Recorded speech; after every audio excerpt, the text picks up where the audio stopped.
All right, welcome to today's stream. Going to be catching up on some work. Of, like I had some refinements that I wanted to do, as well as some product feedback docs. We'll get the product feedback docs out the way because that's more important right now.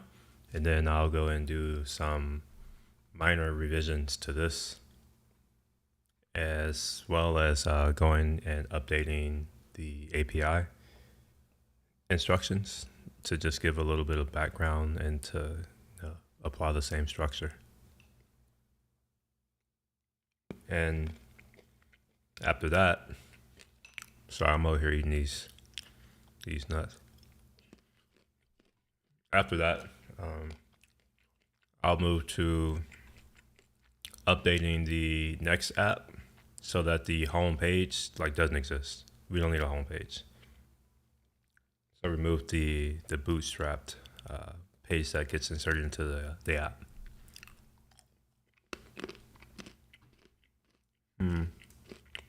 All right, so I'm noticing something weird. So I think I'm gonna have to. I don't know. We'll see. I may have to stop the stream and come back.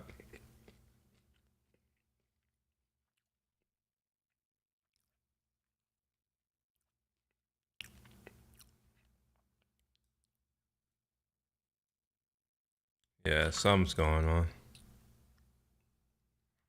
It's incredibly laggy.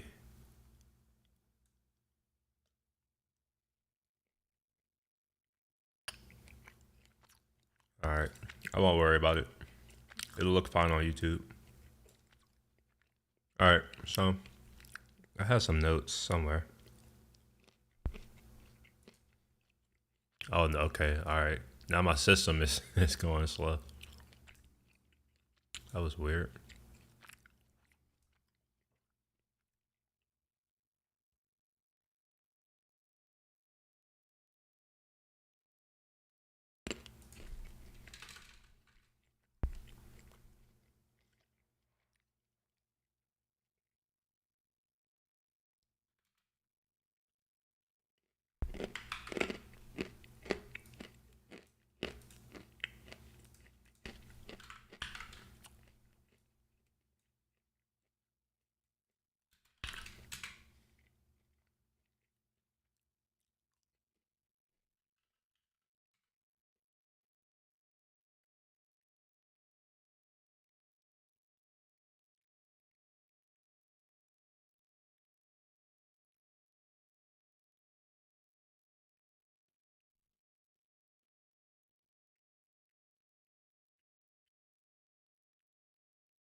I'm gonna see if I can repeat this behavior.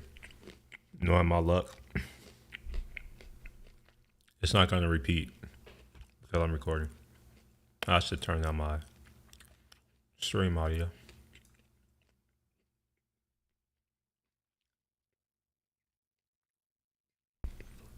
So I'm gonna deselect a bunch of these, like I'm gonna do a bunch of work, like I did last time, and just wait.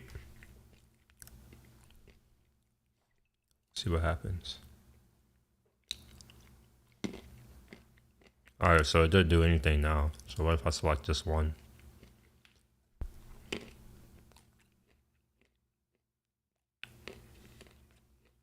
Oh, it's behaving properly now. I actually have. Wait, hold on. Wait, no, that's not behaving properly. Either way is broken. I'm probably gonna have to go back through my stream and find where it was resetting by itself. But even now, I didn't apply any of these, but they stick.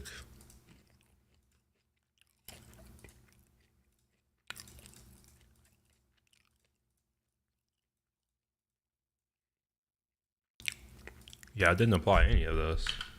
Let's see what happens when I refresh. They're still there. Or are they? This will make it super obvious if it's even saving that state. No, it's not. All right, so dang. This became a little bit more difficult to explain.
All right, so let's see what happens here. I think it's only working now because I'm streaming.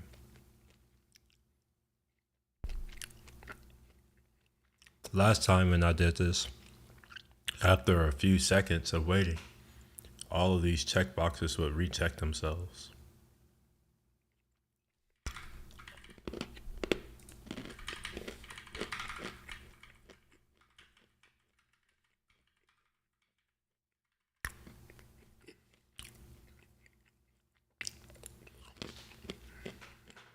All right, so I'm also noticing that there's more stuff to capture. Our checkboxes, they don't get focus from the keyboard, right? So neither do our records.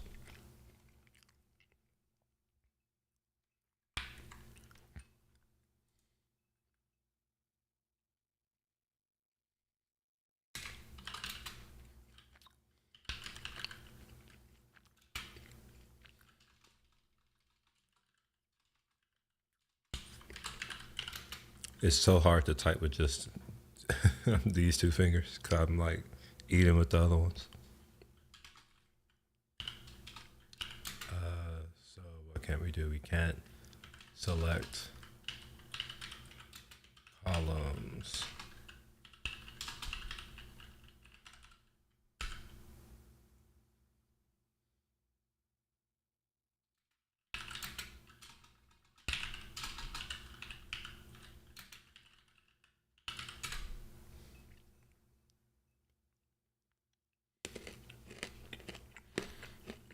I don't like the fact that these columns are hidden. Oh, come on now.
Wait, what is this?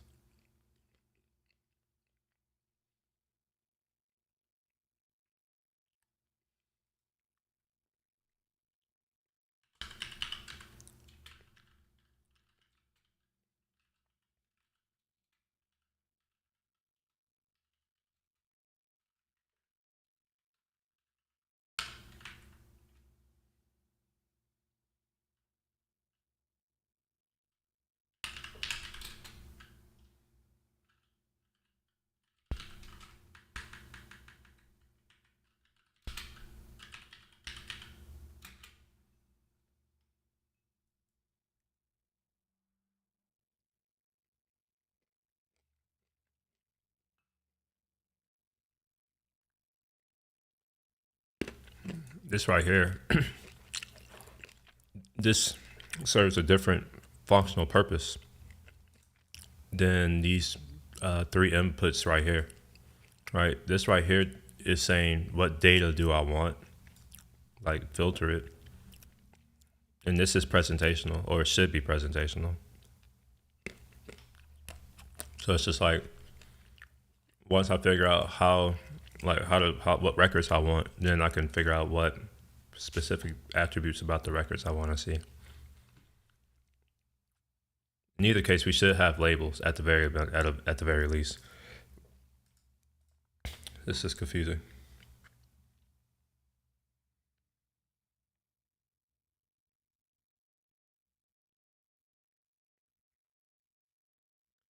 For what it's worth, that's part of this. Like, so I'll come in and for each one of these sections, and I guess I can make this hierarchical. For each one of these right here, I'm just going to do the same thing I just did here, and then I'll go back and actually I'll just do one. How about that? I'll keep working on this. So I already was collecting some screenshots. So I have this as well as that, just to kind of show a progression. But I think I'm going to just record a GIF or two.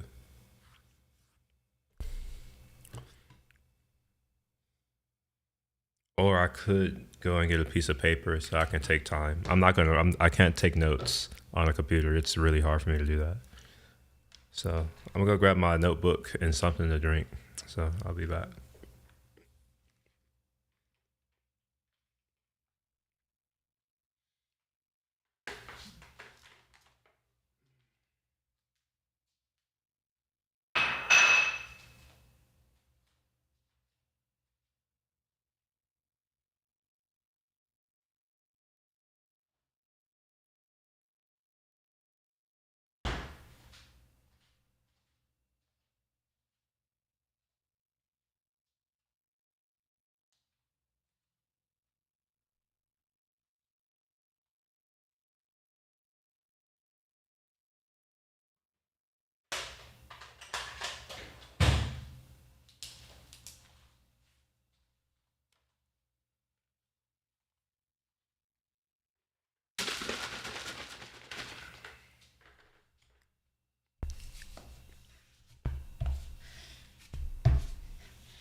Okay. So I have my trusty Muji notebook with these Pilot G2 pens. I love these things. All right. So what I want to do is demonstrate this. I'm going to do a video demonstration, and that's the reason why I need time. It's because, I don't know how long this stream will be, and it's already hard enough to edit video. So column selection on user list resets after short period of inactivity. So the thing that I want to do is like minimal reproduction steps.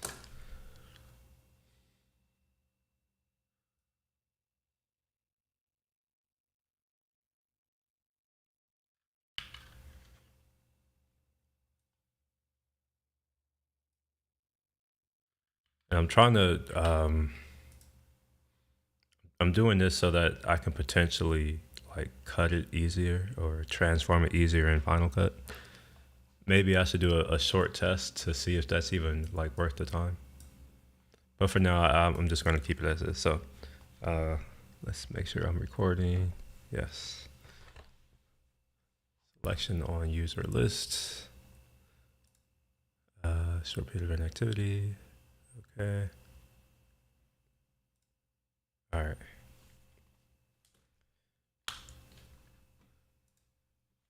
All right. What time is it? 13:56. That's 1:56.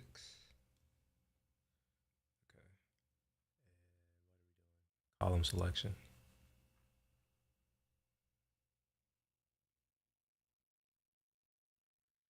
Okay.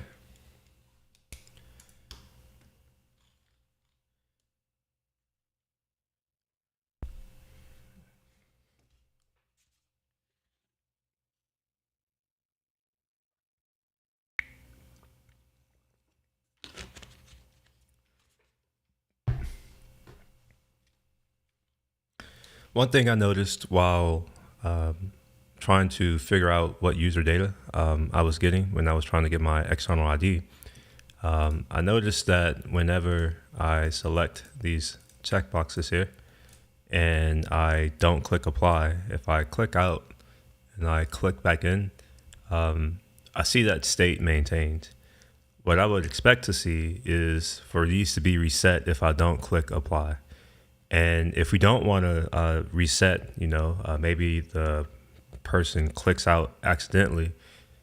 One thing we could do is throw like a notification, like a prompt, or I forget what the technical term is, but we show something where it asks them to confirm if they would like to, discard their changes, whatever. But at the moment, I don't think that this is a good way of doing things, because as you can see, if for whatever reason there's a refresh or if we reload the page, those selections go away. So we should either prompt them to say, hey, either apply these or they'll be lost, or we should throw away, like we should not actually do any, like make a change to state if this button isn't saved. All right, this ends at 13:58.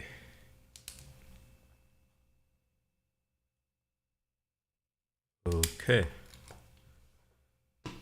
And I need to also talk about the selection with the keyboard. Okay, all right. So at 59,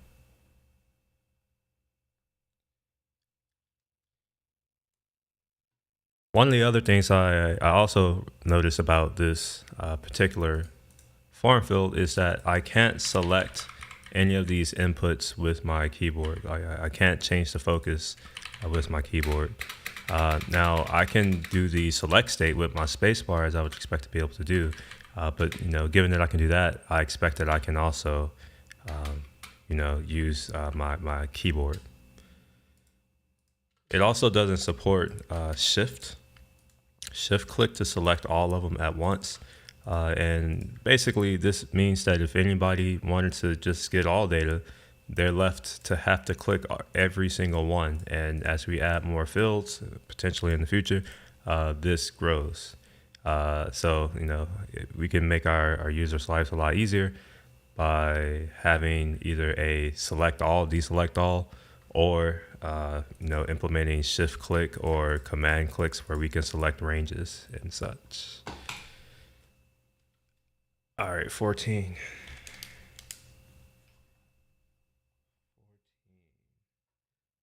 That was keyboard selection.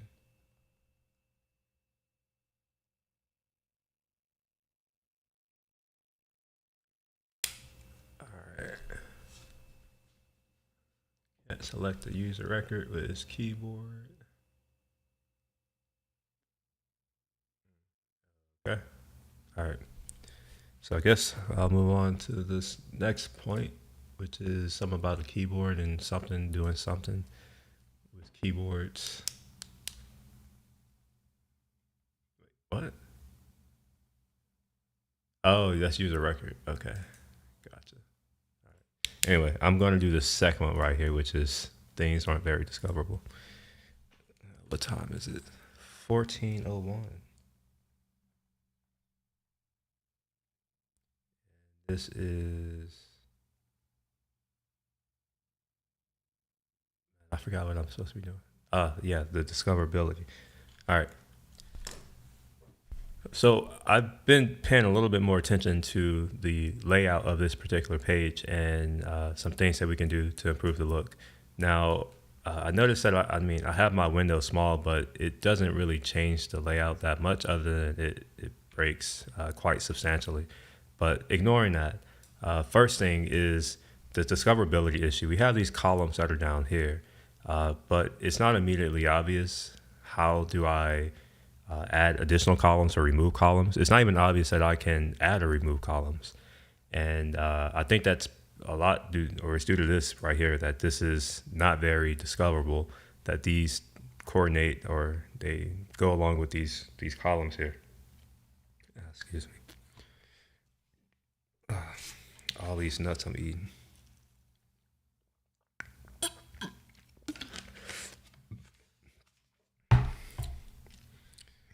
If you're watching this from work, just rewind.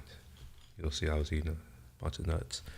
Anyways, this isn't very discoverable, but I would prefer to see, and what I think would be a lot easier for if I wanted to select or not select things, is to just present all of the potential columns here, like as a pill or something, or label this maybe, and bring it closer to the data down here. Right now, this exists on the same like horizontal line as our record filtering, right? So when I look at this, it's not obvious, by the way. I just know this because I know it, but these are unlabeled, so it's not really clear like what is this for, right?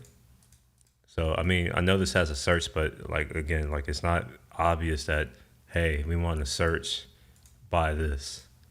So some labeling would be helpful. And the fact that this exists on the same plane as this over here, these records, like the way that we go about finding records, that again confuses things, because this right here is about what data we want to show on the record, whereas this is about what record. So they kind of serve two different purposes, and this really should be co-located with, I think, the data.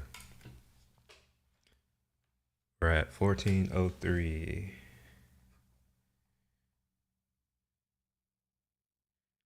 This is column discoverability. I don't know how to write anymore.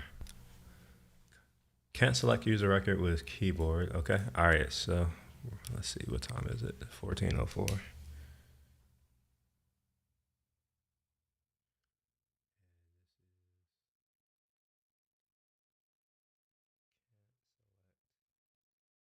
User record with keyboard.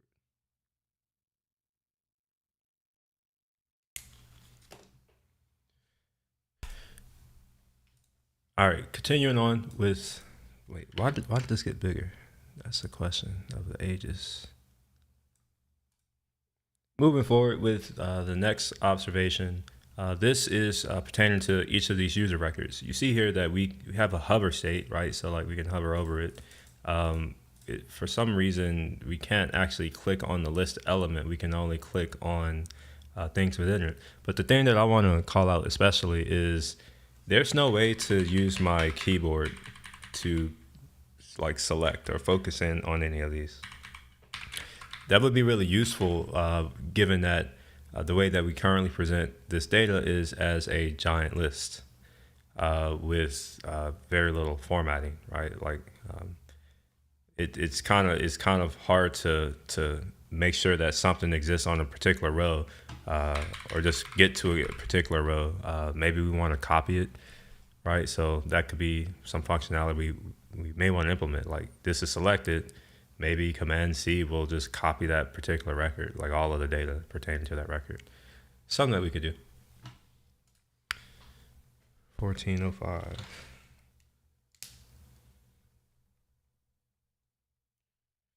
Man, even though I'm writing all these down, it's going to be a pain to actually go back and look at it and do it. Video editing is incredibly tedious to me.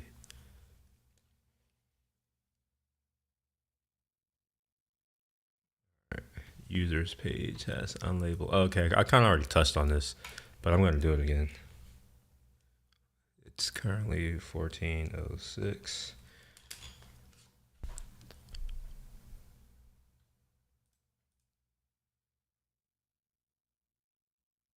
So while I was making good use of this page, building out my Superbase integration, I noticed that we don't use labels for these filters or search or whatever these are. I'm not really sure, to be honest.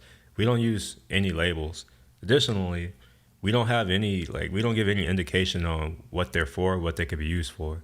So on some websites or apps that I've used, there's like this little eye icon, or maybe some of them will just be based on like a tooltip, but something where it'll give you the additional context or information about what this particular thing is going to allow you to do. Maybe how to use it, that kind of thing. That's something that we could do here.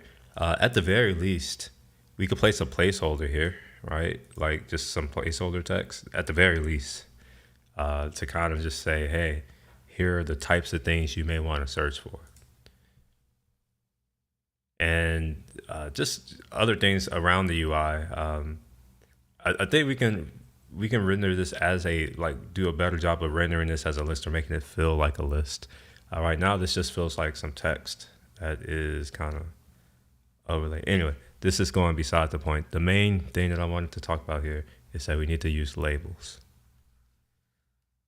Now I get to edit because I rambled. Anytime you ramble, you got to edit it. I guess that's how you get good at not rambling. Maybe I'm going to call this 408 as a finish since it was closer to 408.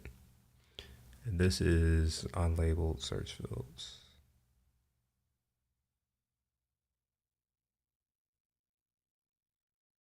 Okay. This next one is easy. I don't really have to do anything, but take a screenshot. So if I come to here and I just do that, this is good enough.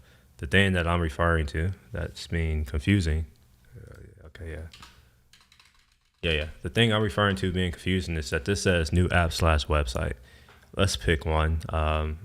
Slashes are already bad in like labels, but then it's made worse when like we have what we have. We can either say new app or new website. I like the idea of saying new app or create app or something like that.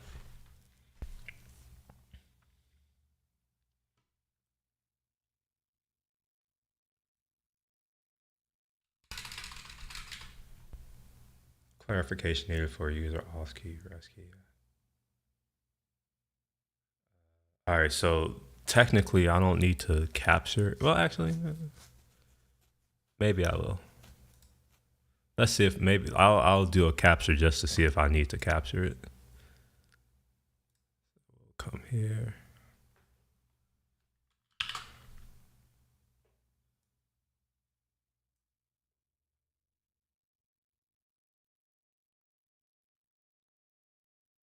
What's up with that layout issue? What's going on with that?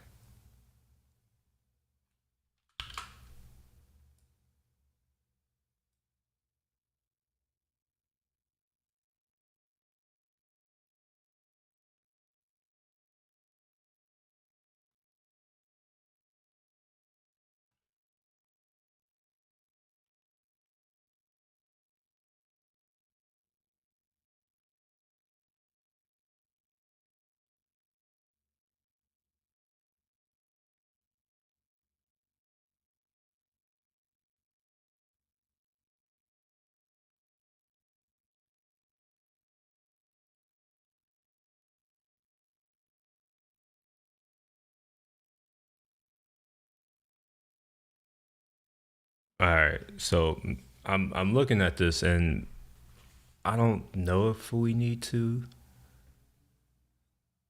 do anything. Maybe. Hold on.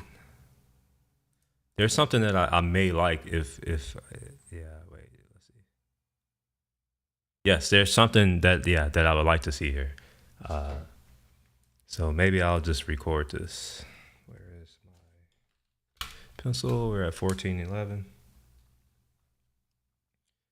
This is button cuz I think I have this in my feedback somewhere anyways. So button to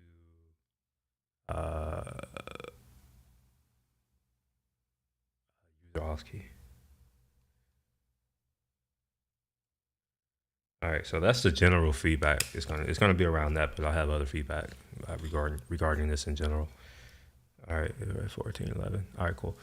All right, so uh, while developing this Supabase integration, one of the other things that I came up across is needing to constantly go and get my API key, my REST key, as well as my user auth key.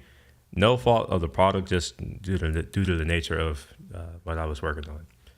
Now, one of the things that is kind of irksome is that I'm often, whenever I think of a key, I'm often going to go to the settings and then go to keys and IDs, and I'm going to realize that I don't have access to that key here. And depending on how things are going, as you can see, my UI is messed up. Sometimes I may not think that, hey, I need to go here and click on account and API keys. So one just huge quality of life thing that would help me personally is if we have a button that says looking for your auth key or your user auth key or something like that, whatever words we want to use. So right here. So maybe there is something here where it's just like, oh, looking for XYZ, you can find it here and it just takes me there. That would be ideal. Additionally, just regarding this labeling, this is confusing where we have this user auth key and then within here we have auth key. I think that we can use one or the other. We shouldn't use both because it's just confusing at that point. So this should just be called user auth key. Additionally, we should also probably use the same type of card thing where, we have the REST API key. So maybe we use the same kind of card for each one of these, right? So we follow the same kind of rules that we're using. So this is red. Maybe this should be red. Maybe they should be the same color. I wouldn't use red, but in any case, they should be the same color because they're both generating a new key. And I think if we, just repeated this same type of visual structure, that we'd be well served for that. All right, we're at 1413.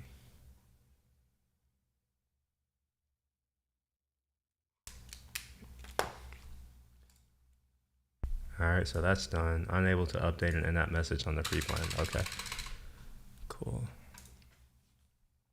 Oh, come on now.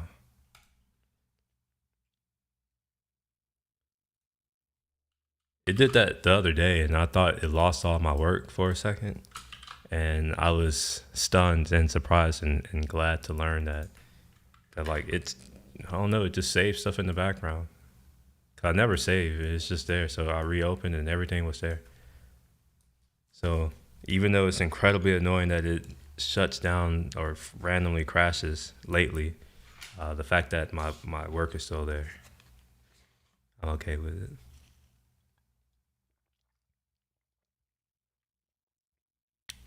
The stuff is magically delicious. It's a $10 bottle of apple juice, but it's worth it. It's called Apple Medley from if you're Houston based, you'll know it, Central Market. What is it? Cold pressed red delicious apples, Granny Smith's apples, golden apples, 100% juice, not pasteurized. Keep refrigerated. It's delicious. Oh my gosh.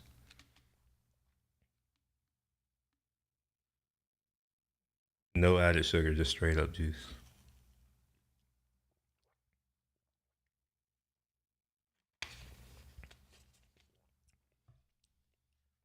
Tastes like everything delicious about apples, with none of the bad stuff about apples.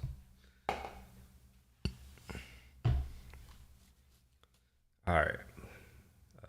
All right, so I got to do this other thing. So it is currently 14:15, so I'm gonna mark down 14:16.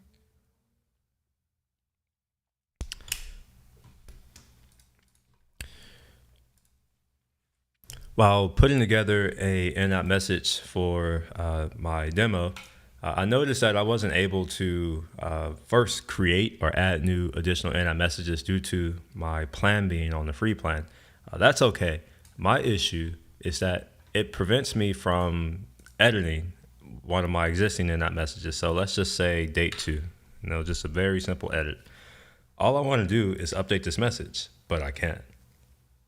Right? It says you can save this message as a draft, but you need to upgrade your account to have more than one active, right? So I'm not going to create another app by updating this. I'll still have one active. So either this message is incorrect and this logic is wrong, or we need to allow people to update.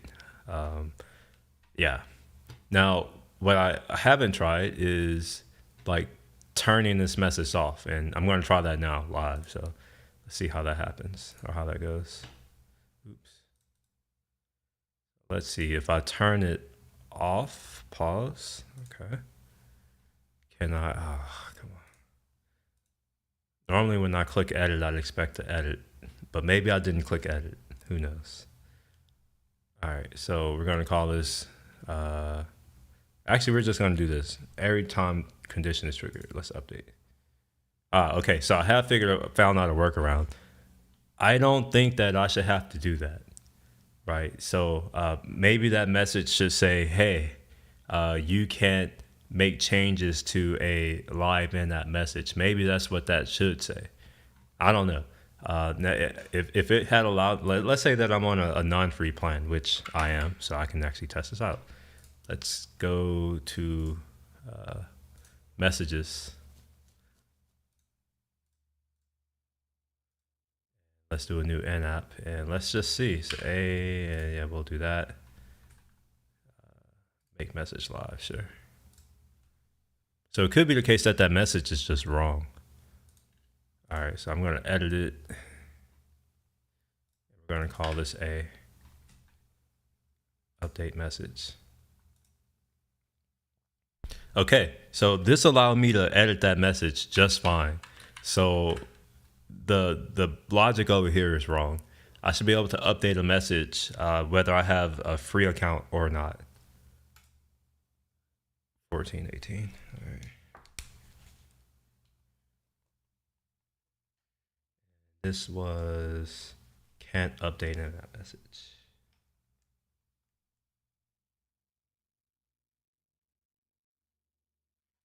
All right.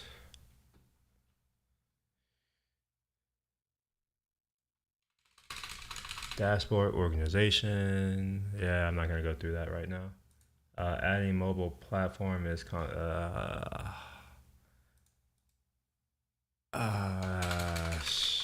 yeah, I guess I'll go through it right now.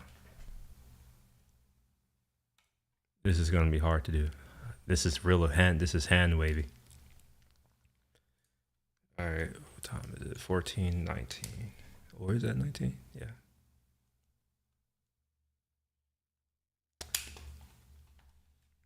All right, one of the things that I had a lot of issues with, or not really, I had a lot of issues with because it's, see, this is what I mean by hand waving. I'm gonna start over.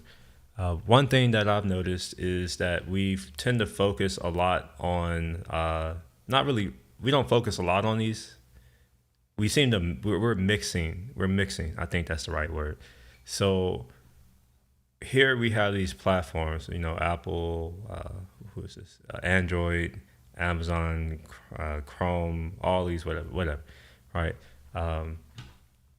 But then when we go in to create a new app, it's like we don't see all of those things, right? Sure, there's some more options, and what you may be thinking is like, oh yeah, like that's all you need. But let's say that I want to do push. That's really what I want to do. Well, these are push right here. Like these are our push options. Maybe this Amazon buyer. Let's see. Oh wait, no, no. I have to make it a part of my enterprise plan to delete it. I think, or maybe not. Hold on, give me a second. Your app name.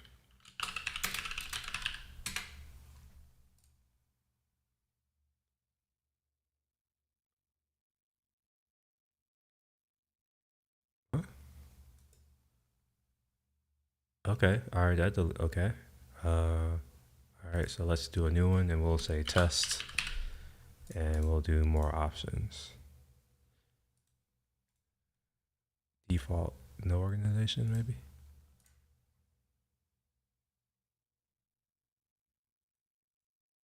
Right. Okay. All right. Cool. Cool. So notice that like each one of these are technically separate platforms. They're not separate channels. So our current app setup forces you to set up a platform and not you're not thinking about a channel. Right. So maybe this is push. I don't actually know what our Amazon thing is. I should look. It can't be push actually because Amazon is what is Amazon? Oh, never mind. Never mind. This is something else.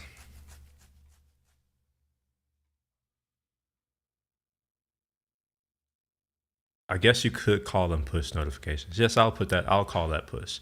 But maybe someone should tell me like what is this technically? What channel that is?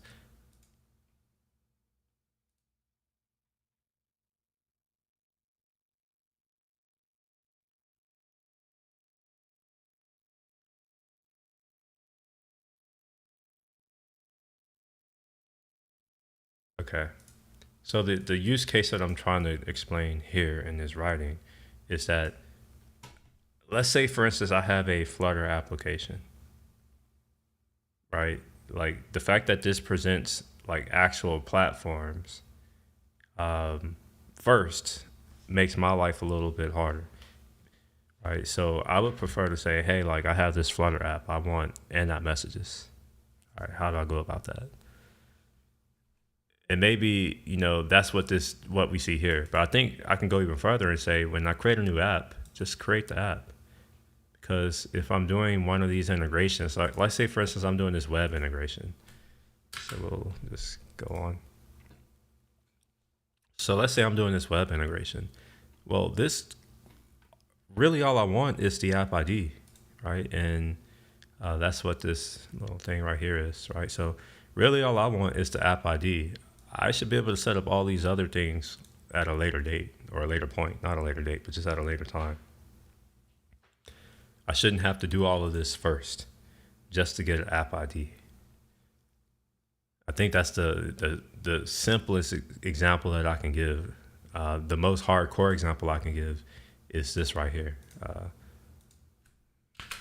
So let's say I want this, right? So now I am probably going to have to spend 20 to 40 minutes of time and effort getting the P12 file up to that, maybe if you know what you're doing, maybe only 5 to 10 minutes, but like you're going to have to put in some effort to get this file, to upload it before you can then select your SDK, which doesn't really matter, and then you can get an app ID.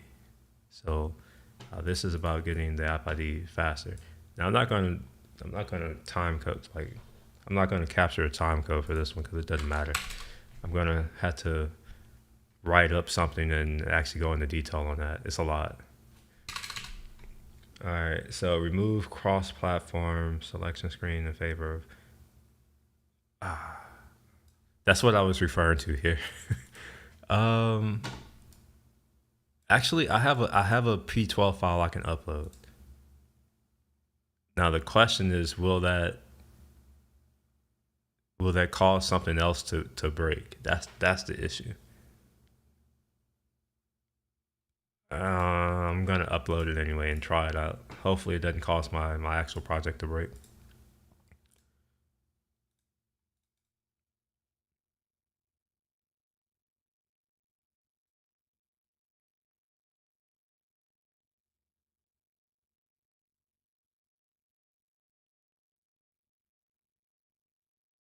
Oh man, I really hope there's not a password because I don't know it. Oh shit. Ah, wait. Did I actually give it a password? Surely I didn't give it a password. I normally don't give anything passwords like this.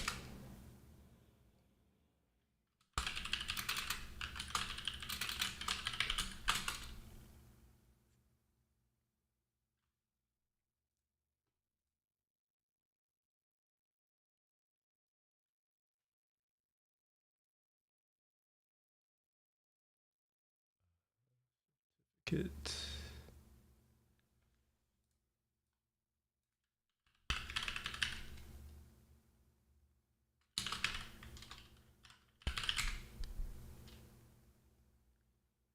Mm,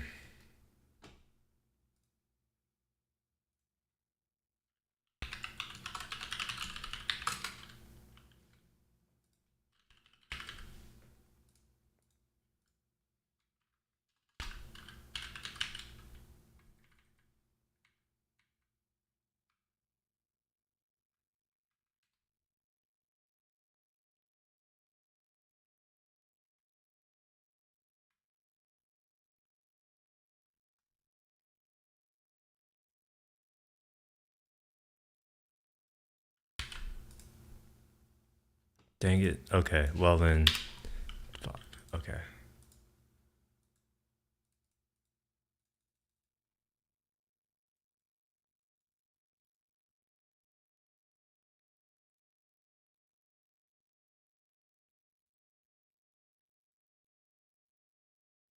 Hmm. I came and do this. Okay. Well then, the fact that I came and test this and show show it is the problem, right? Like, let me select the easy, like collect the easier pieces of information first, right? Like, if I'm going to do a Flutter application, sure, whatever. It really doesn't matter from our perspective, because the only thing that we want to do is say, hey, we know you're using Flutter. Here are the docs for Flutter. That's really all we're going to do. There's no technical reason we need to know that people are using Flutter. So we could ask that at the beginning, which is essentially what I'm saying here, right? So it's just like right now we're listing all of the different things. Like instead, let's just list next steps, right? So like let's make the actual selection do something. But I can't show it because it's not, well, it's my fault. I don't know my password.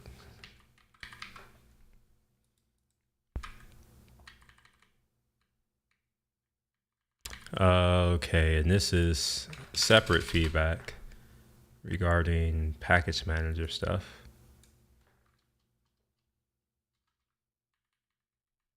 And I have some other things. But I can say that I finished with the capturing the video content. Now I just get to capture supporting content, which is typically GIFs, but I normally only do that after I've written out everything.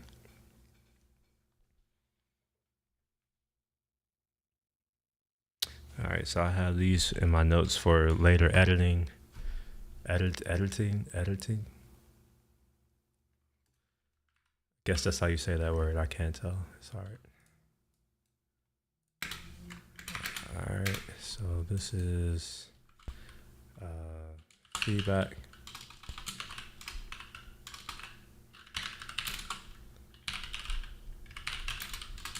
And I also had to do feedback for the Super Bass squad. Okay.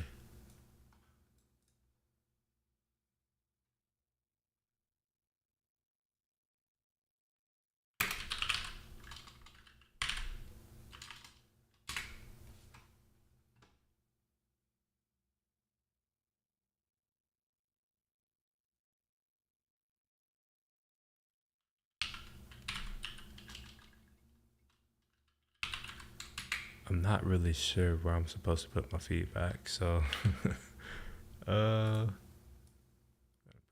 wait, maybe I shouldn't bring this one over here.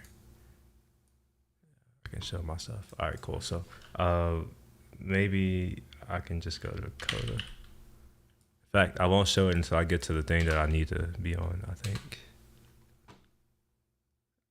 Engineering,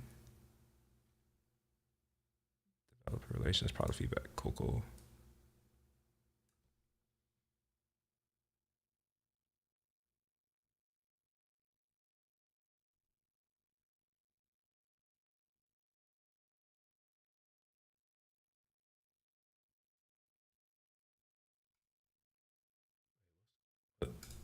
What's going on? Ah, okay. So this doesn't happen anymore, or I can't reproduce it. So I'm not gonna talk about that. What I will instead talk about is, what did I write down? Column selection. Oh yeah, okay. Column selection state.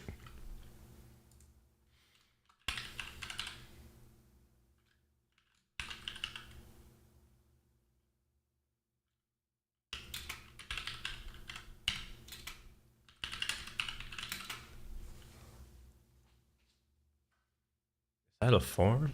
I don't know what that is. I'm gonna call it a form. I don't know what it is.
I actually know the reason why this is happening. Uh, this is managing its own state when it shouldn't be.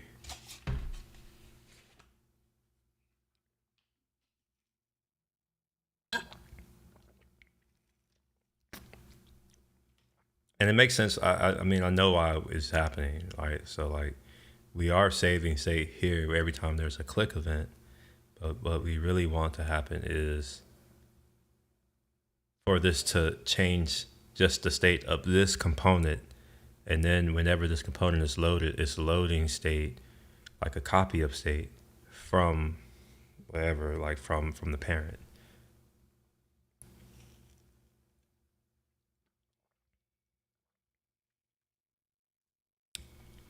All right.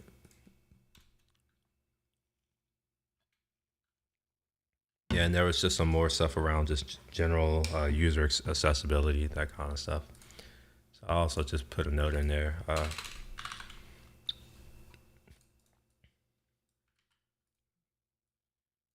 that in there, like so.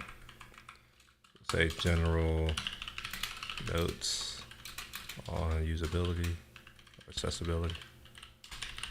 And these are just notes for me. These are not going to get deleted or not deleted. These are not going to get like shipped per se, because these are documents that actually people look at. Now, why is this here?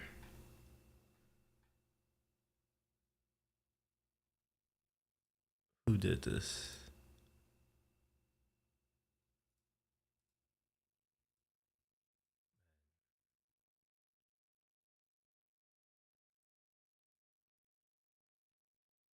Well, I don't know who did this, but I don't know why it's untitled, and I don't know who to go to to say, hey, why did you do this? I don't want to delete it because oh wait, authors. Can I do that?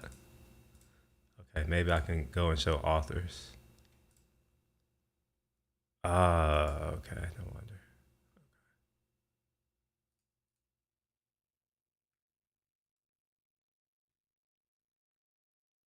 Yeah, yeah. So I can talk about all that stuff later. So I'm going to have one feedback document to address 4 points, and I prefer that to having just a bunch of different documents just to say, hey, here's a bunch of different ones.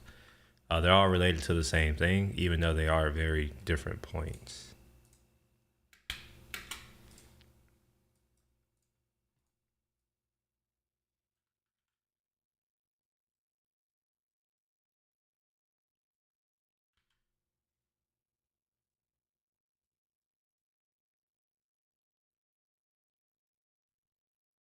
What's up with my cursor?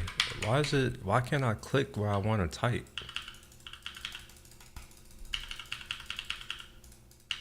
What the hell? Like, when I want to use my mouse, it doesn't work. I guess I'll use the keyboard.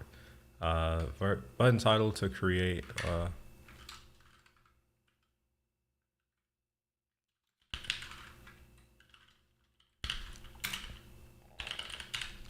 Look at this title. All right. So the reason why I'm doing this is I just want to hurry up and get these images out because I often will lose images. So the quicker I can get this image into a file, the better. It's the same with GIFs as well. So like, I'm just putting. Whoa, shit. Man, these tools are hard to use.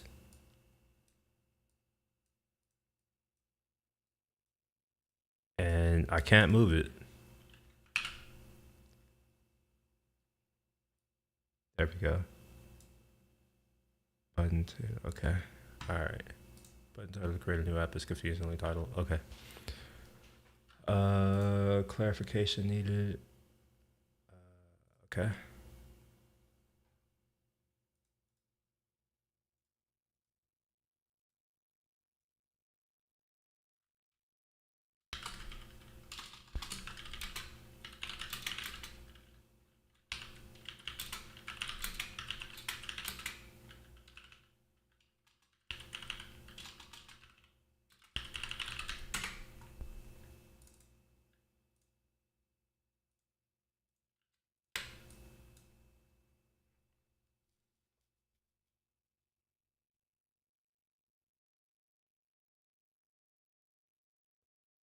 Oh, wait a minute. There was something here.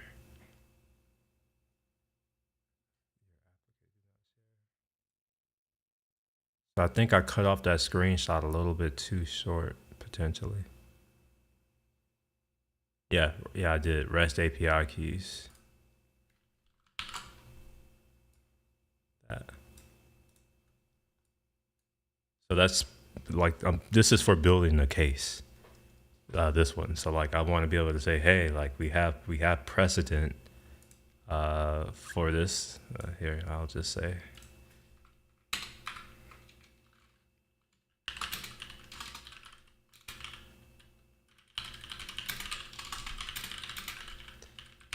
Man, if this person could spell.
All right, so this isn't done. These are literally just like my notes that I need to go and flesh out more and suggestions and all that.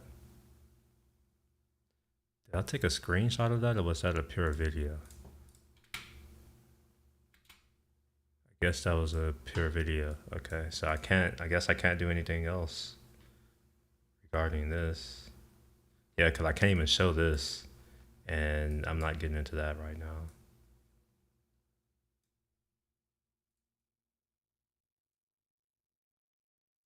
Honestly, these 2 points belong together. They are the same point.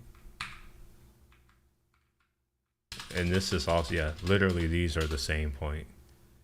It's just all of them belong together. All right, so I guess I'm good. This is a decent start. Let's see, button title. What did I call this? Add link.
Forgot that I need to copy these so I can reference them.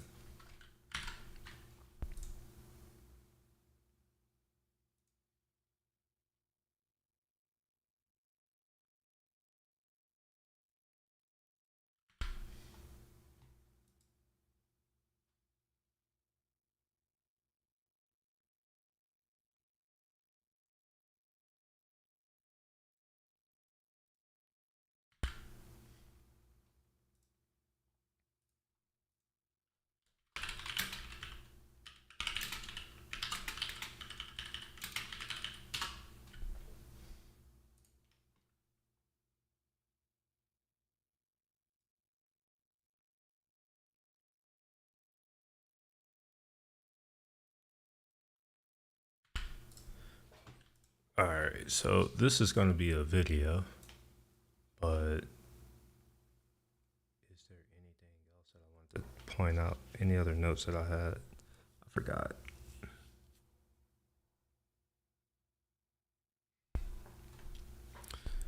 Suppose I will look at it again just to see. Yes. I should also add my notes. So tested a non-free account, and I was able to get a message.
All right, I will have to get images later for that.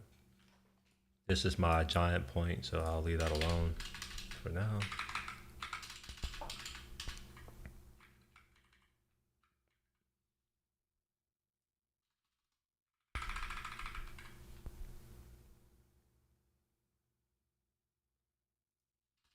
This is a separate point. Yeah, this is a separate point also that has work.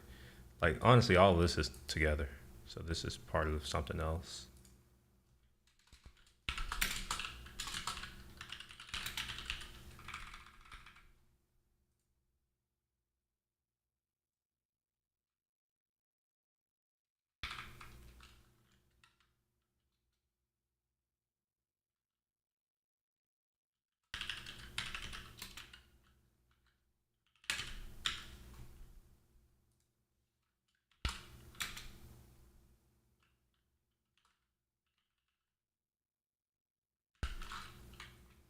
Yeah, so we'll move all these. We'll put that all the way down here at the bottom. We'll figure that out later. All right, so. Oh, come on.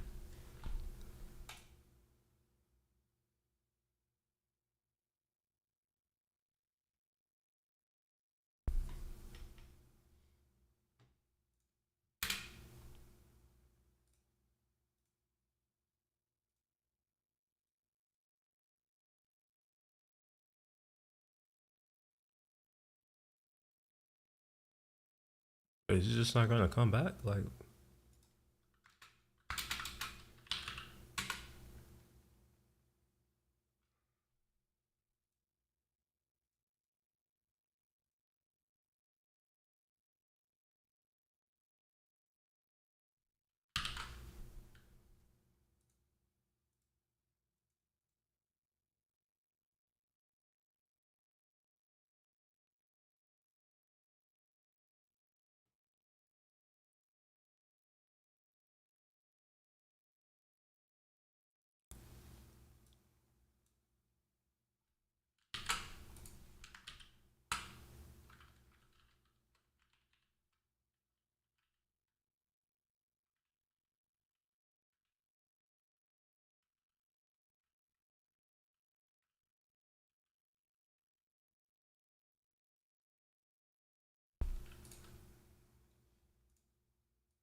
all right. So unfortunately, I can't put all of my assets in here until after I stop the stream because I need access to the video that's being recorded right now.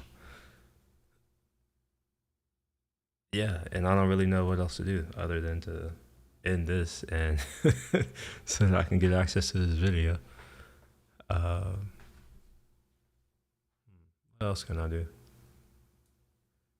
I don't plan to work on refinements on the README side. Actually, you know what? No, I can do part of that now. I have 2 things that I can do. Open up this Xcode project and desktop.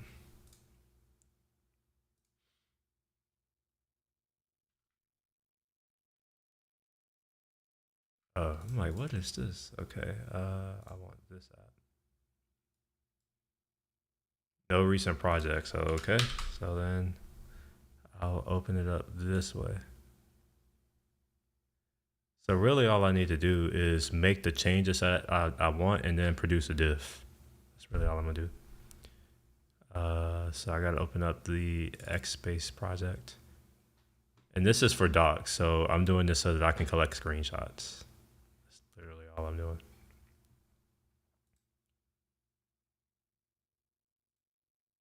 The first one is the bundle identifier. So I'll say your bundle ID.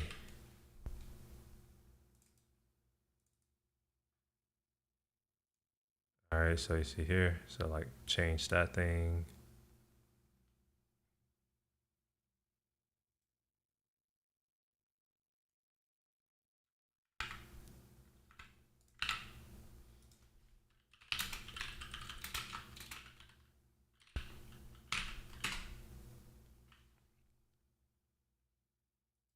I have a gist somewhere where I should be able to dump in my notes for my stuff for this integration. So I'll just say this is a I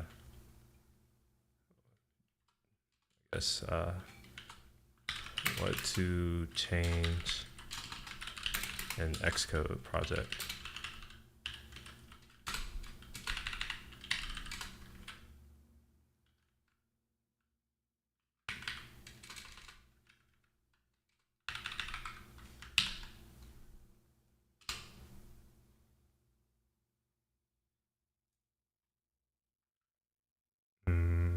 Okay. So yeah, this is going to be the first one is the bundle ID.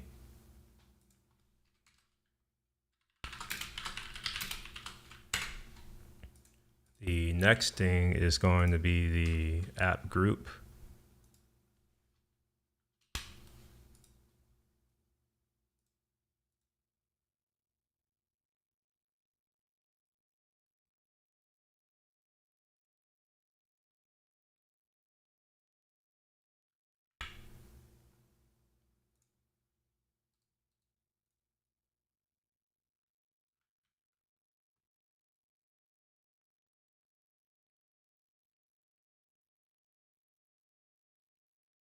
There used to be a way that you can expand this thing. I guess you can't do that anymore. That's really annoying.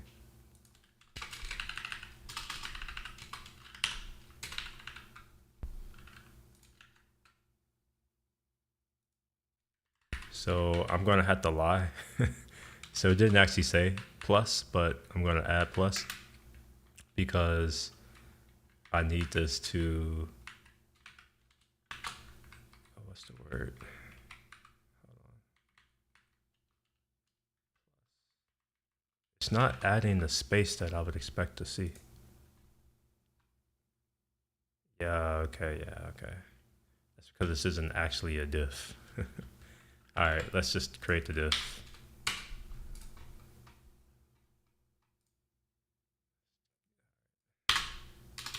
Just hoping that I can get this into just like one.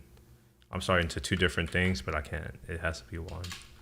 So do the change. So instead of this being minus here, I'm gonna change that to plus, so that it's like, hey, this is the thing that you want to do.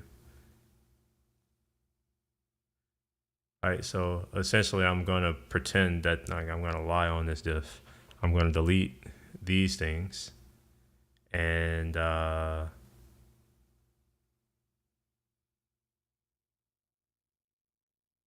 yes, I'm going to delete these things. And I also should delete this index, these commits, because anyone who's like really who knows, they can go in and look at these commits and be like, man, this person is full of shit. And they would be right, because I would have made this up. All right, so this is why you shouldn't trust things on the internet. You never know what people are doing. Like here, this is going to be a plus, and two more pluses. Then these won't even exist.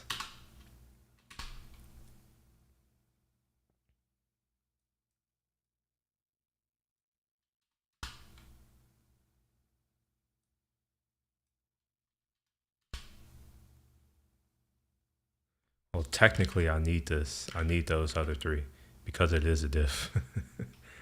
Because it is a diff.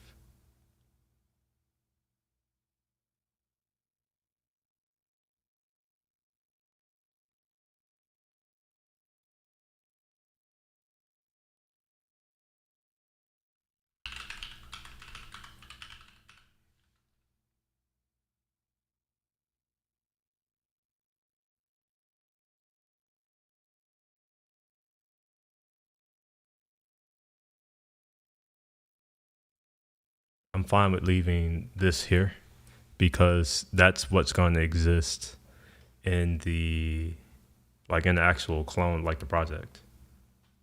Oh, yo, what's up? How you doing, Nick? Am I winning at what? I don't. In general, I'm gonna just say no because I'm not actually competing with anyone right now.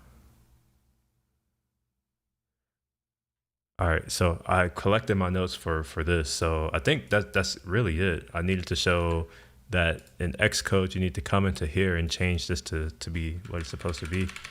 Unfortunately, I can't undo this in Xcode because of reasons, so I'll just discard it this way.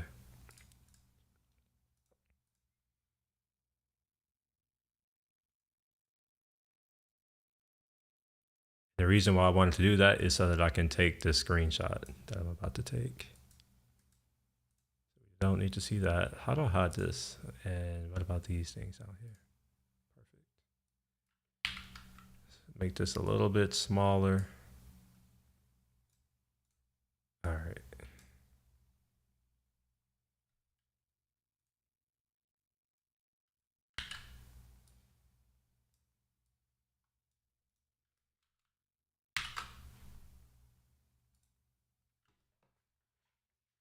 All right, so they will.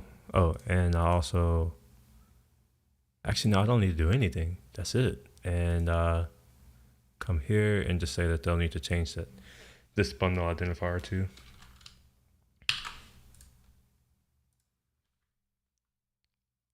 All right, so I've actually collected all of the stuff that I need for that one.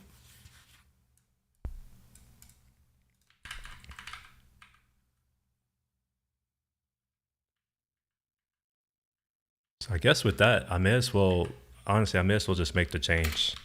Oh yeah, I'll do that. So I'll do that and then take a little bit of a break.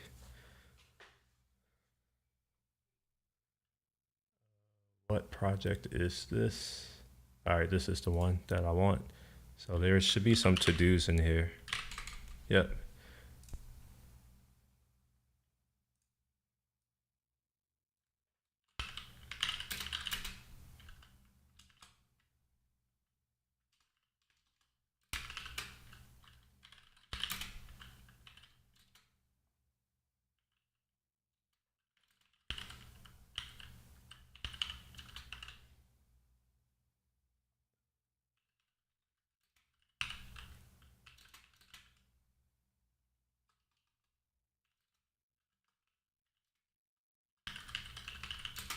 Is it Apple Developer Network? Is that what they're known as?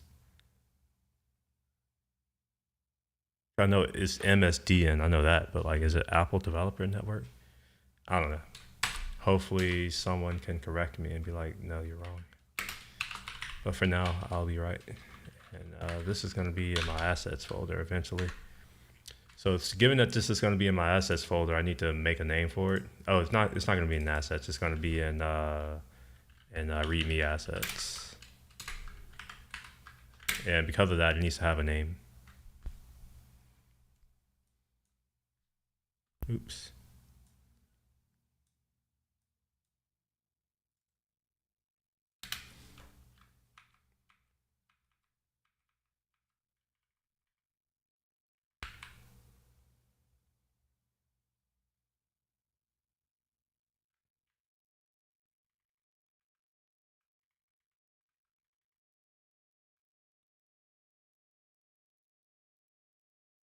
We're not going to do this right here for now. So we're going to say update the app bundle ID and group.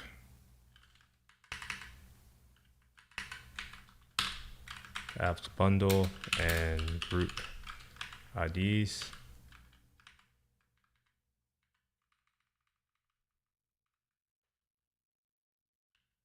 Let's see identifiers you set up in Apple Developer Network. Cool. So this is just going to be an image of that particular thing, and then this is going to be an image of. Oh, wait a minute. No, they're going to be two images, and it's going to get upset at me because of the. Yeah, it's going to get upset at me right quick. So we'll do that, and then I'll duplicate this for the second image. So this first one is going to be the app bundle ID. Well, this is going to be the runner, and this is going to be the notification service extension, or NSE.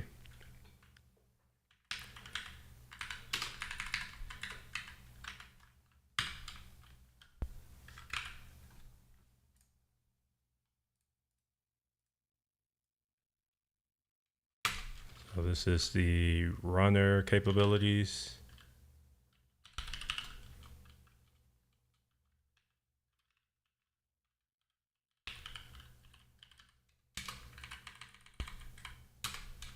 And this is the NSE capabilities.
Where is my browser?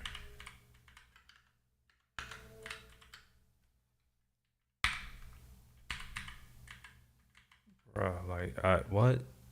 My gosh, sometimes.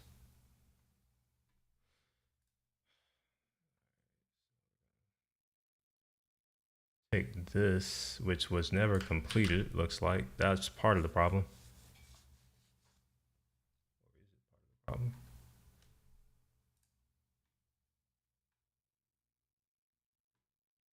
Oh, all right. Well, I don't know. I don't understand what was up with that.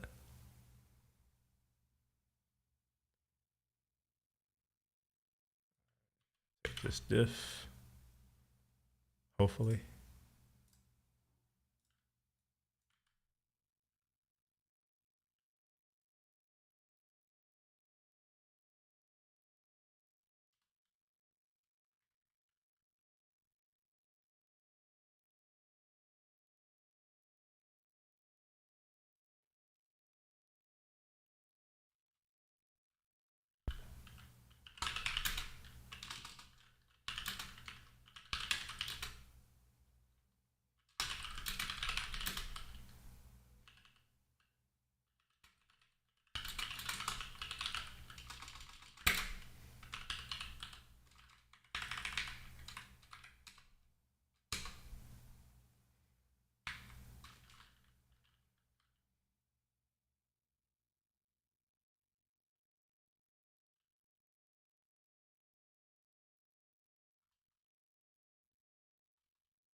All right, so that's now done.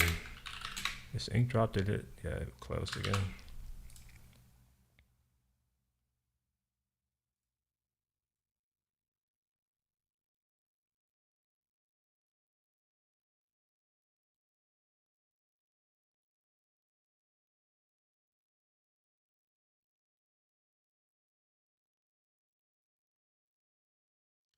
So I want to call it logic. Okay.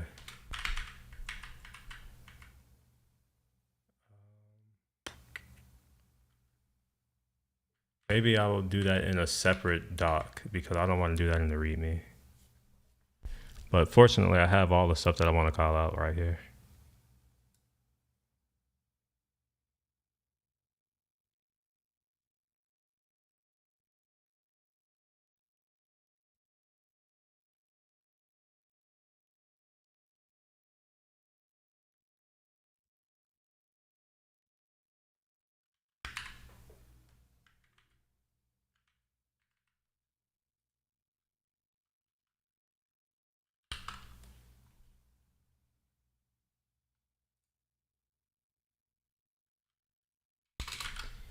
I'm doing this to see if this permalink is going to render. Yes, it does. Thank God. Okay. So given that, since this permalink is going to render, I'm going to call it out.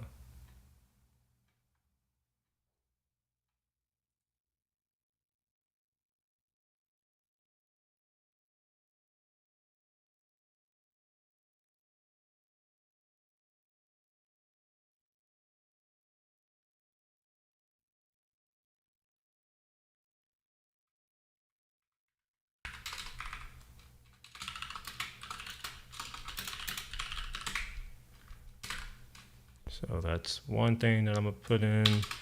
And there's another one.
Okay.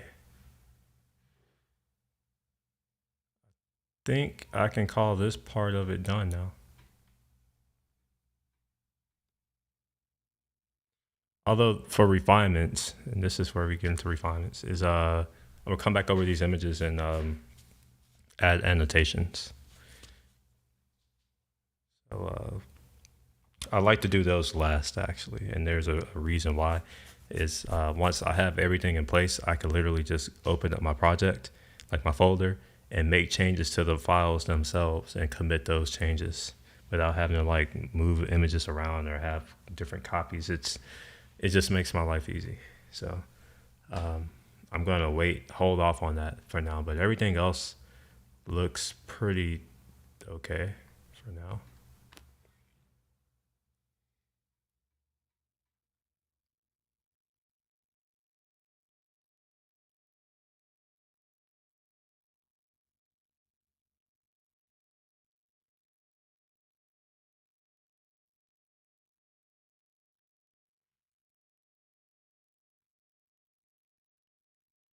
Step 2 is optional.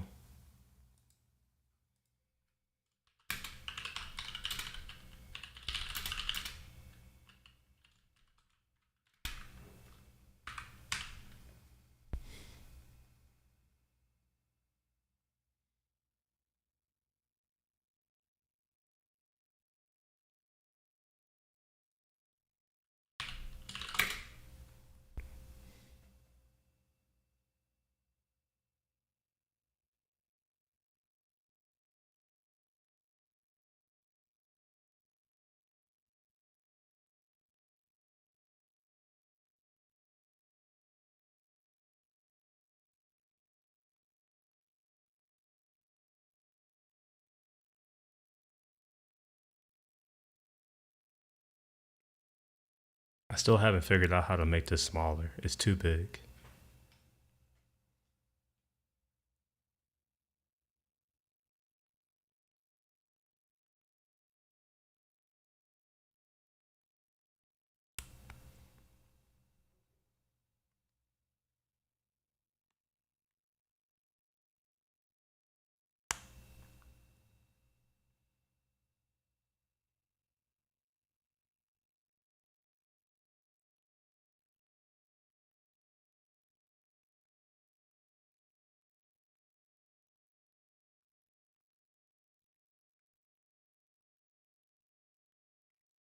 I don't want to put like a super base logo along with our logo next to each other or one another.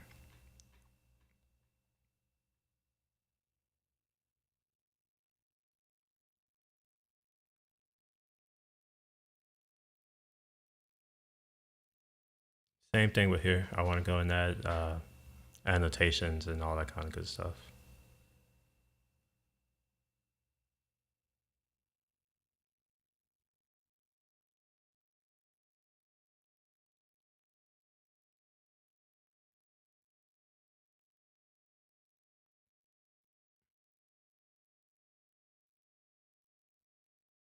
All right, so I'm going to change these right here to point to the actual code. So this right here, this one signal, I want to say this exists in config now. That import.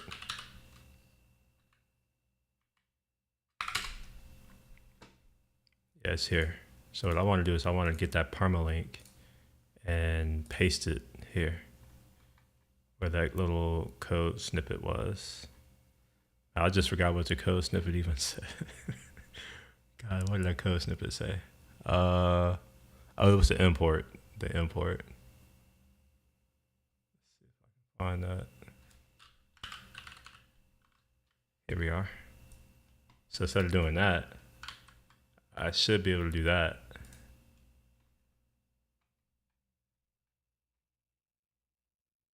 Yep, right there.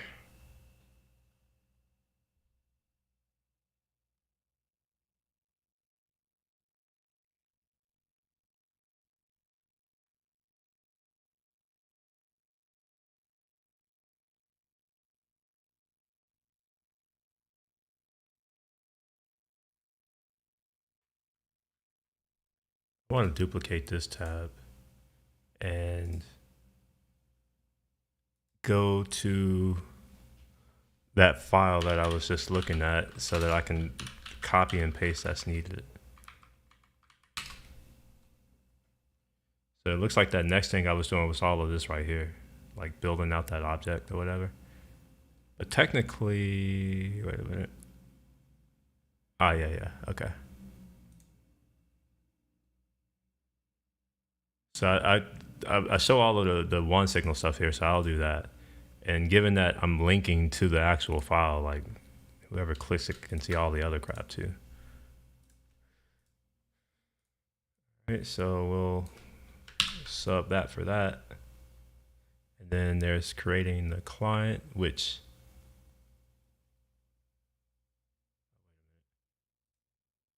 I copy too much. Okay, so what I really want is this part right here.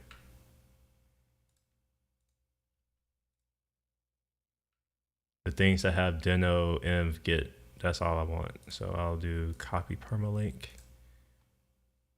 And that's here. And then I want to do the creation of the thing. That's here. Then the creation of the object, that's actually not here. That's going to be in functions. Push order to whatever this is. So the actual notification creation is this little piece here.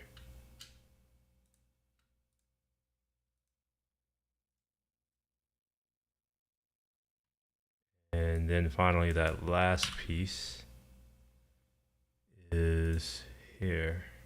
Just this one little piece right there.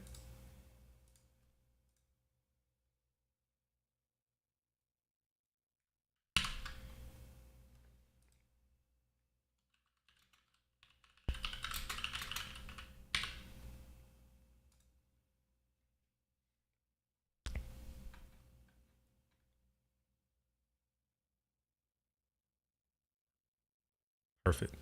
So now whoever's coming to look at this, if they want to see code within context, they can click it and quickly see context.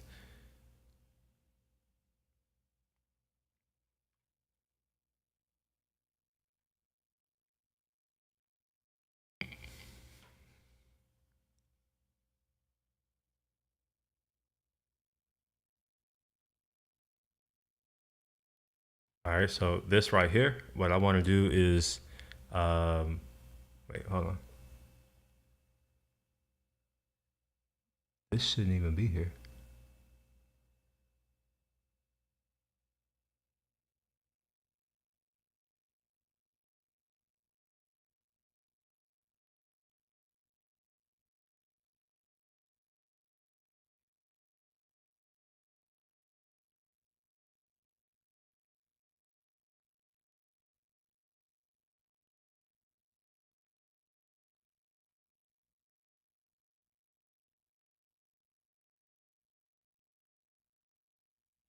Oops.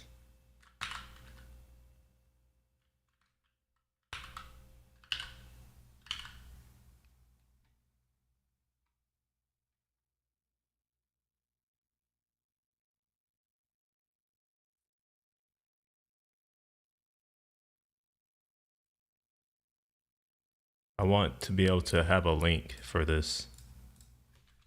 So we'll call this setting external user ID.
right. So why did I just do that? It's so that I can get this thing right here. That's yeah. I did all of that so that I can do that. So I can come here and delete that code and instead place a link there. The link is infinitely more useful. Here we are.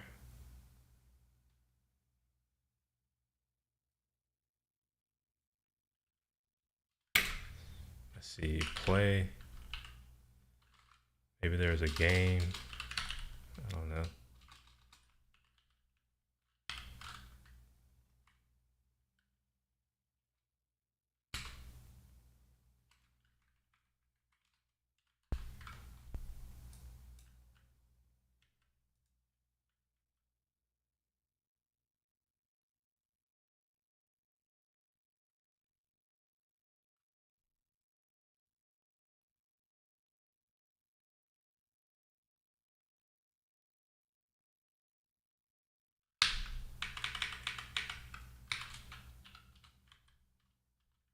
Oops.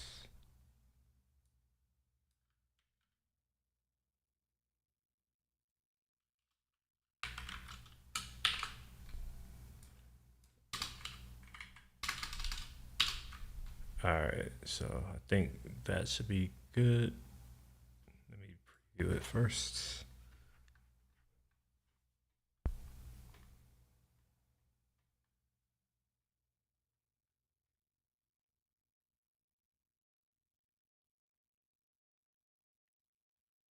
Cool. I think that works.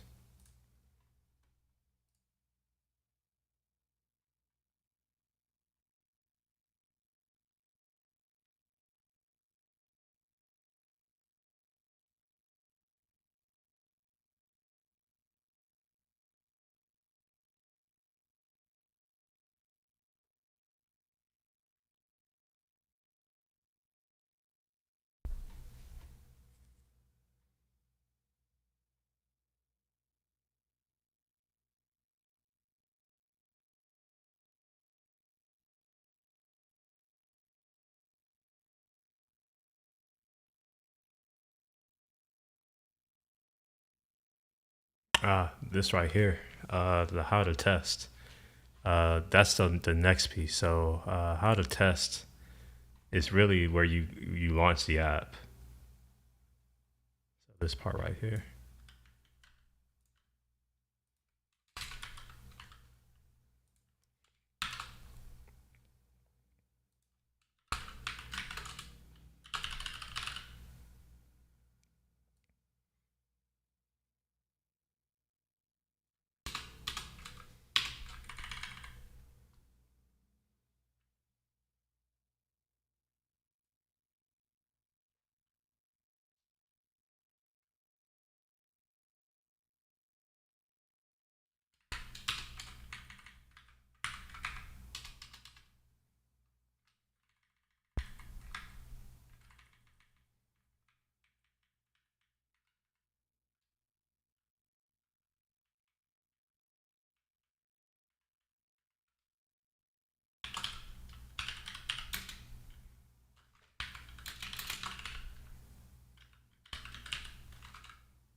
maybe, and I think when I say maybe, this is a I'm not gonna. It's not gonna be maybe.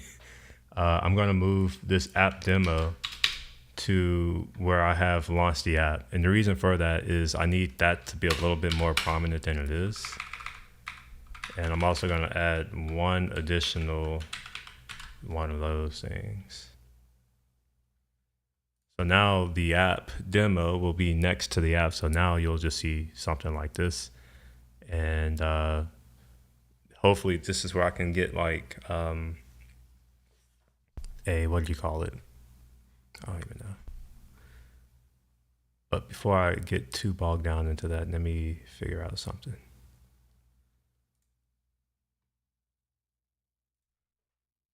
I think this right here, I want there.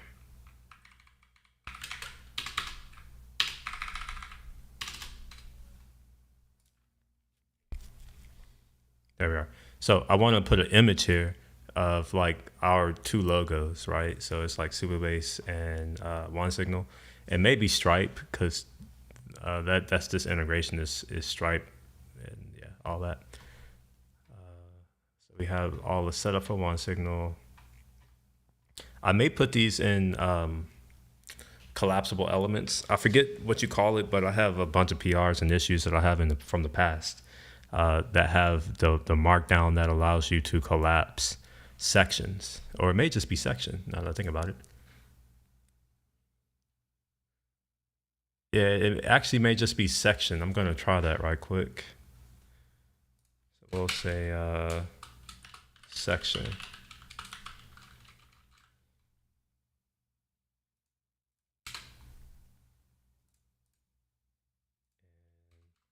We'll do that.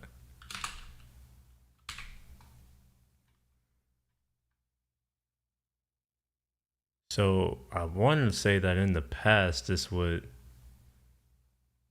Oh wait, let me save it first. So what that should do, what I think that should do is that will put like a little drop down thing right there. Let me see if it does it on .com. If it does it on .com, then I know I can do it. We'll put a section blocking out this content right here.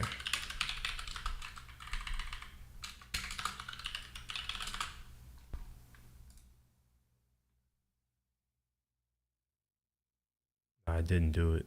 Okay.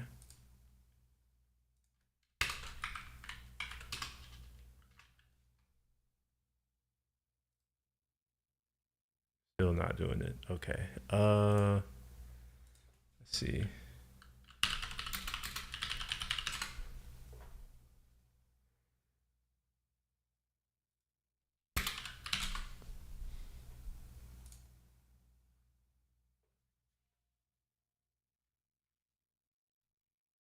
Details, maybe?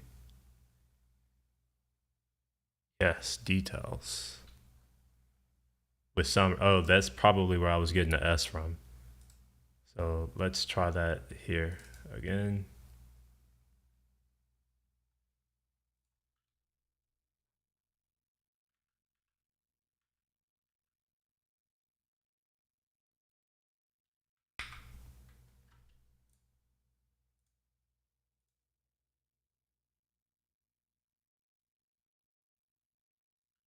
So details, details, and then summary.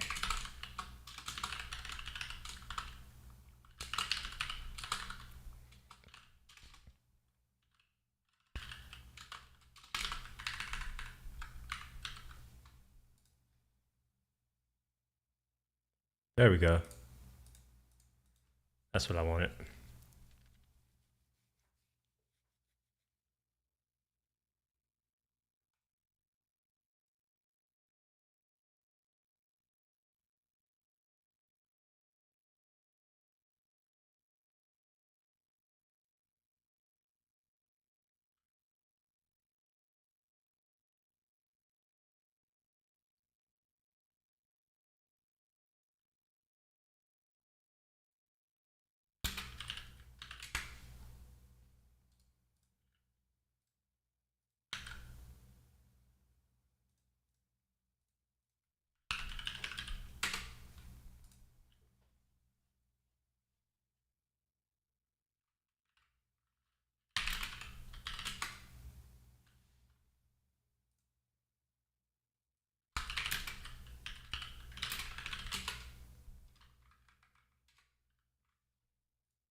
Did I not do a commit?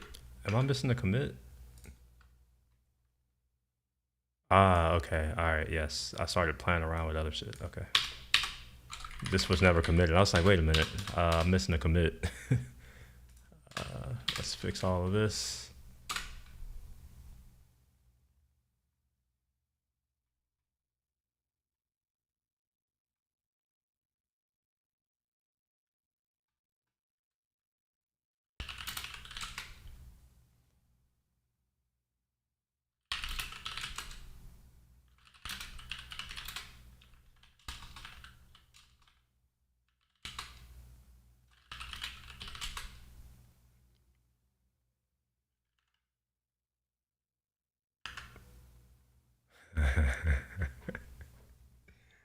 I'm looking at the wrong. I'm looking at the wrong project. No wonder I'm not seeing that change. I was like, I'm not seeing that change. It's because I'm looking at the wrong project. My gosh.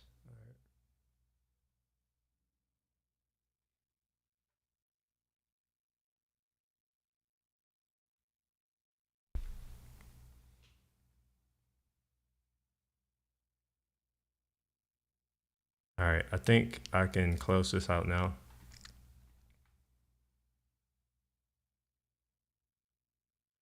I want to do the same kind of deal here where I'm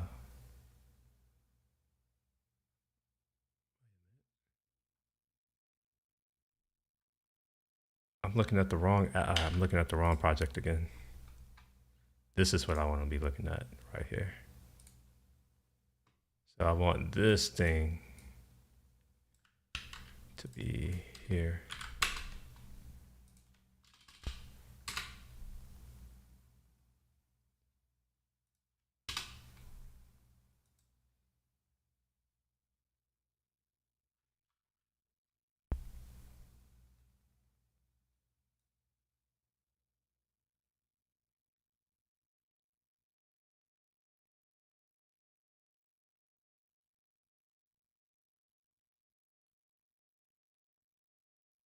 This is where I'll put like my little image.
All right, I suppose this is decent. And then I have one more to do, and the last one is the easiest, and that's to kind of document the API, the next API, and that's basically explain why it exists.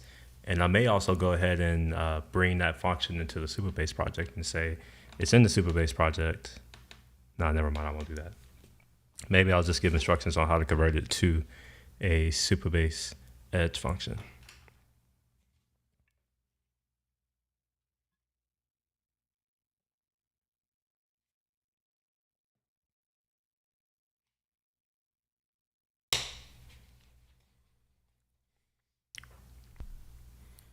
All right, I'm going to take a break.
Excuse me.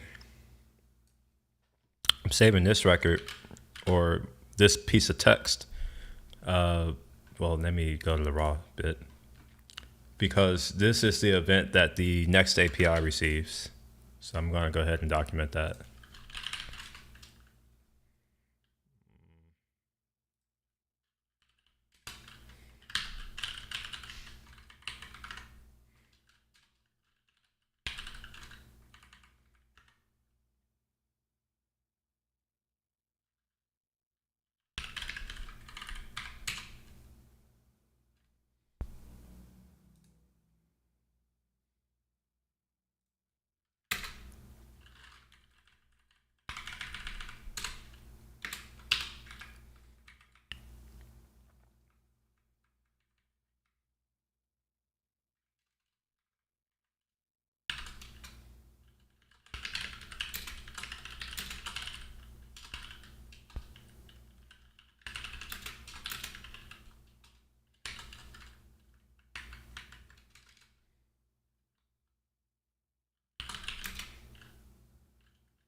All right, I'm done with all of these things. Oh, wait, no, I'm not. I need to link to the Superbase project now.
gosh.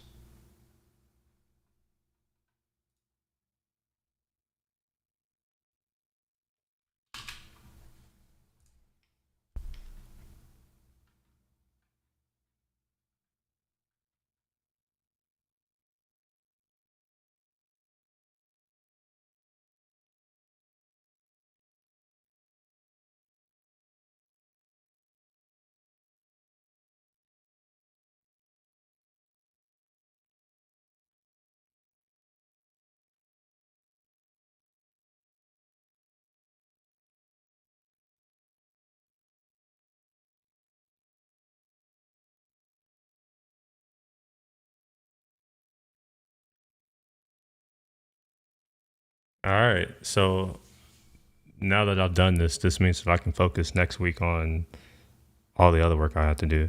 But also these other enhancements that we talked about adding, like email and SMS, I can do that next week, or at least just email. Maybe not SMS, but at least email. I can get that in.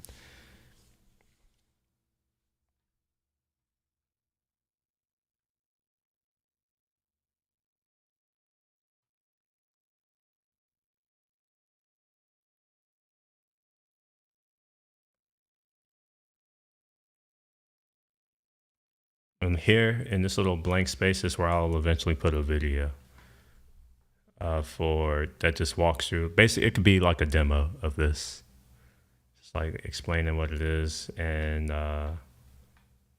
like this demo thing.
All right, so there's more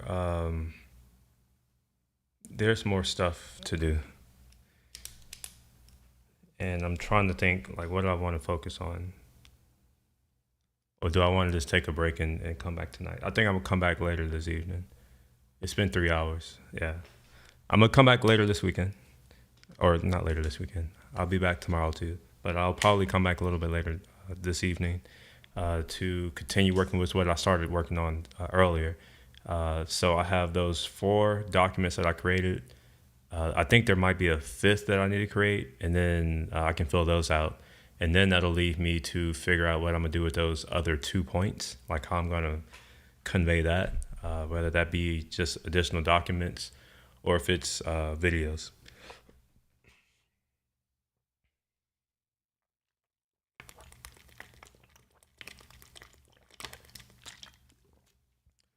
So I'm gonna take some time to, kind of think, like let things ruminate, and hopefully I'll come back and be able to finish that up. And then tomorrow, I don't know, I'll figure out something to do for tomorrow. In any case, if you've made it this far, appreciate you hanging out. I will be around next time. Peace.